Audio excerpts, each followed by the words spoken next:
को यूक्रेन ने operation spider चलाकर रूस के एयरबेस पर किस तरह तबाही मचाई थी, ये पूरी दुनिया ने देखा। यूक्रेन ने भीषण ड्रोन हमले में रूस के कम से कम 40 बॉम्बर्स को तबाह कर दिया। यूक्रेन का यह हमला उस वक्त हुआ जब दोनों देशों के बीच तुर्की के इस्तांबुल में एक बैठक होने वाली थी।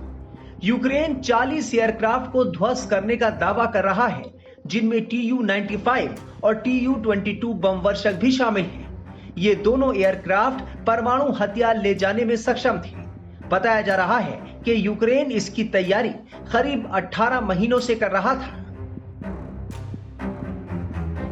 मतलब यूक्रेन ने अगर इतना अंदर, रशिया के इतने अंदर ये अटैक किया है, तो ये बगैर लोकल सपोर्ट अंदर उसको हासिल हुए नहीं हो सकता। और हम इसी लोकल सपोर्ट को पॉइंट बिल्कुल सही बात करते हैं। आधा फ्रंट वॉर हिंदुस्तान। जी, यस बिल्कुल सही है। मैं एक और बात कह रहा हूं।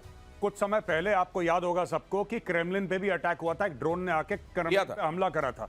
बेसिकली क्या है, ये ज़ेलेंस्की अपनी मार्केटिंग कर रहा है और अब मैं आपको बताता हूं कैसे मार्केटिंग कर रहा है। दोस्तों, जब से ट्रंप आया है तब से दिनेश भाई क्या हुआ है कि ट्रंप ने बोला तुम्हारी फंडिंग बंद कर दूंगा।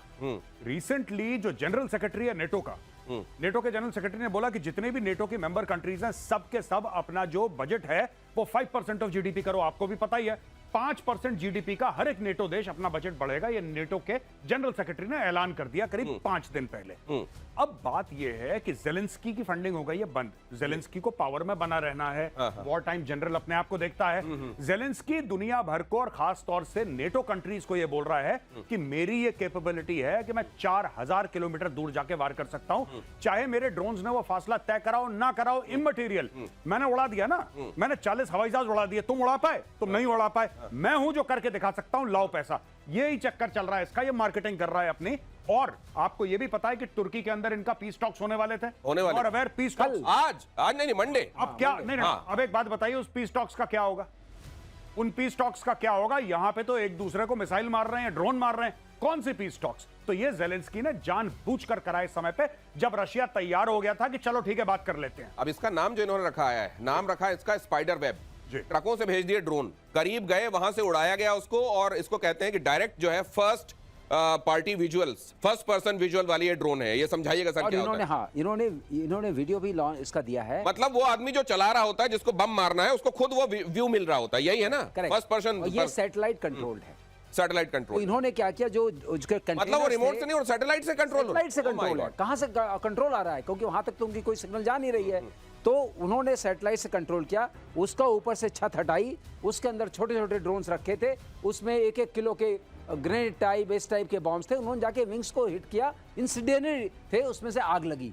सर मेजर गौरव आर्या, अब इसको भारत के संदर्भ में हम समझना चाहते हैं। दो चीजें, एक तो ड्रोन का इस तरह का खतरनाक का इस्तेमाल। पड़घा महाराष्ट्र में एक जगह है जहां एक जिसको 10 साल की सजा भी पहले हो चुकी है, उसने अपने आप को सुधारा नहीं, वो इसी तरह के कामों में लगा। एनआईए जब हम अभी बात कर रहे हैं तो दबिश दे रही।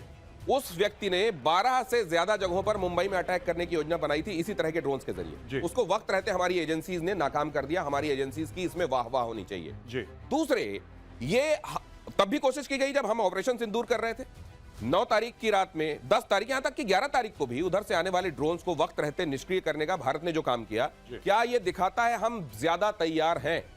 देखिए, हम तैयार हैं, पर हम लोगों की एक बहुत बड़ी प्रॉब्लम है, वी आर लार्जली रिएक्टिव। जब कोई ड्रोन के बारे में करता है तब यहां पे स्टडी होती है, तब देखिए मैं आपको एक छोटी सी बात बताता हूं। ये जितने भी ड्रोन हैं, आपको छोटा सा एक्सपर्ट चाहिए जिसको एक्सप्लोजिव के बारे में पता हो, which is not very rare, आपको मिल जाएंगे। आपको सिर्फ ऑनलाइन किसी भी प्लेटफॉर्म में, किसी प्लेटफॉर्म का नाम नहीं लूंगा, ऑनलाइन शॉपिंग प्लेटफॉर्म से आप ड्रोन ऑर्डर करिए, आपके घर में ड्रोन आ जाएंगे 7-8 दिन में। उन्हीं को आपने वेपनाइज करना है। इसमें है कौन सी बड़ी बात? अगर आपने किसी एयरक्राफ्ट के ऊपर मोलोटोव कॉकटेल आती है, यानी कि एक नॉर्मल बोतल, कांच की बोतल, उसके अंदर आपने थोड़ा सा पेट्रोल डाला, आपने थोड़ा सा उसके अंदर मोबिल ऑयल टाइप का डाला, और उसके ऊपर आपने विक लगाया, आपने आग लगा दी उसके अंदर, ठीक है, और आग लगाई और आपने ड्रोन के थ्रू धीरे से भेजा, और वो आपने सस्ता, मतलब कि आपके 100-200 रुपए में बन जाएगा ये ड्रोन की कॉस्ट के अलावा। ड्रोन की कॉस्ट कितनी? 20,000, 30,000, 40,000, 50,000।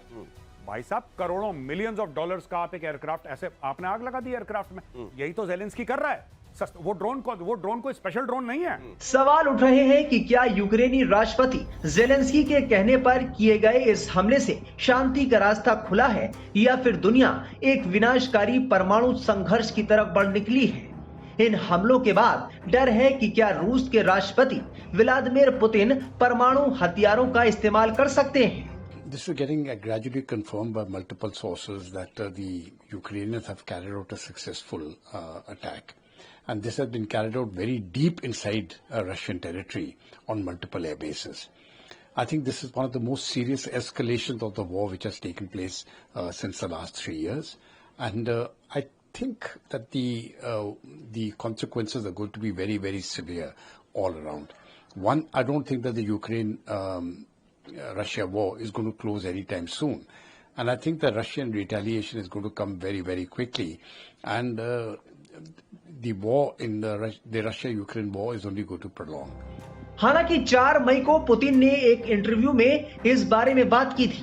उन्होंने कहा था कि परमाणु हथियारों का इस्तेमाल करने की कोई जरूरत नहीं पड़ी है और मुझे उम्मीद है कि उनकी जरूरत नहीं पड़ेगी। हमारे पास 2022 में जो शुरू हुआ था उसे उस नतीजे तक पहुंचाने के लिए पर्याप्त ताकत और साधन है जो रूस को चाहिए। यूक्रेन का ये जो हमला है ये मेरे ख्याल से मिलिट्री और वॉर हिस्ट्री में एक बहुत ही यूनिक हमला माना जाएगा। 4000 किलोमीटर तक इर्कुत्स्क साइबेरिया में यूक्रेन बॉर्डर से करीब 4000 किलोमीटर दूर है, वहां तक इन्होंने ड्रोन पहुंचा के खड़े करे एक ट्रक के ऊपर और फायर किए एयरबेस पे। देखिए ये टेक्नोलॉजी तो अवेलेबल है, सॉफ्टवेयर है, रिमोट ड्रोन्स चलते हैं इत्यादि, राइट। बट इस अटैक में जो अहम चीज है कि वो लॉजिस्टिक्स है। यूक्रेन कैसे ड्रोन्स अपने बॉर्डर से रशिया के अंदर ले गया, वहां पर ट्रकों पे लदवाए, वहां की कोई लोकल ट्रक कंपनी से लदवाए, वहां पर कुछ वुड के घर बनाए लकड़ी के कि भाई हमें यहां से वहां ले जाने हैं, और उनकी छत पे इन ड्रोन को छुपा दिया गया। हजारों किलोमीटर ट्रक चलते गए, पुलिस ने जहां रोका, नाकाबंदी है जो भी करी, ट्रक ने दिखाया कि देखो मैं तो ये वुडन हट्स ले जा रहा हूं उस डेस्टिनेशन। उन्होंने देखा फॉल्स सीलिंग में ड्रोन दबा रखे थे। वहां जब पहुंच गए उस एयरबेस के पास, वो ट्रक वहां खड़ा हो गया और रिमोटली कंट्रोल करके ऑर्डर दिया। तो ये लॉजिस्टिक्स की बहुत बड़ी एक जीत है। रशिया को डेफिनेटली बहुत बड़ा नुकसान हुआ है। यूक्रेन तो कह रहा है 41, बट रशिया कह रहा हुए हैं चाहे कम हुए हों। क्लेम है कि करीब $8 बिलियन, $7 बिलियन तक के प्लेन्स ध्वस्त हो गए हैं। 1/3 जो क्रूज मिसाइल कैरी करने वाले एयरक्राफ्ट हैं रशिया के, वो उड़ा दिए गए हैं। तो ये बहुत ही डीप और घातक अटैक है रशिया के ऊपर। पिछले हफ्ते रूस के पूर्व राष्ट्रपति दिमित्री मेदवेदेव, जो पुतिन के सबसे करीबी नेताओं में से एक हैं, उन्होंने तीसरे विश्व युद्ध की चेतावनी दी थी। उन्होंने ये बात अमेरिका और रूस के बीच यूक्रेन को लेकर बढ़ते तनाव के बीच कही थी।